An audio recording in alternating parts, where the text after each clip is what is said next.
was in labor 18 hours and finally my doctor came in and was just like, listen, I'm about to go home. I'm about to be off of my shift.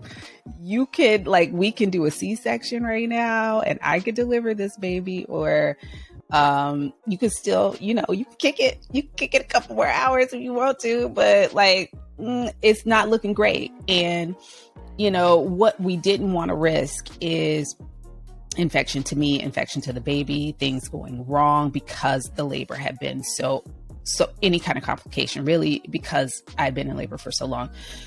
So having a C-section was not something that I planned for. And now a choice was being taken away from me. I didn't feel like I had a choice.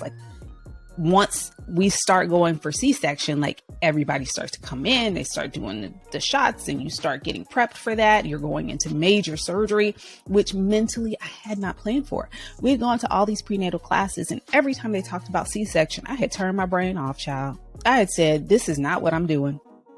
I'm not here for that.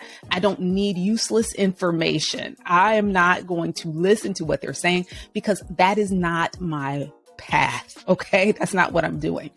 I remember being on that table and closing my eyes and telling myself, you cannot be here.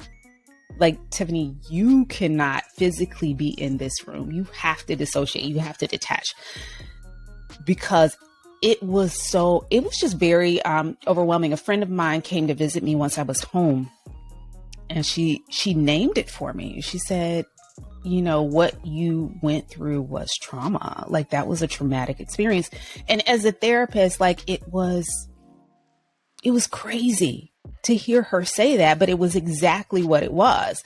We think of trauma as, some sort of abuse situation or some traumatic event that happens, a car accident or being off to war or, an abusive situation or, something like that. But trauma wears many hats and it looks very different in different situations. And for me in that moment, I was experiencing some sort of trauma.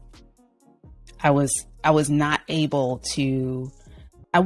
to advocate for myself. I don't want to give that impression, but I did not have control over what was going on. Things were happening to me that needed to happen in those moments, but I just felt out of control.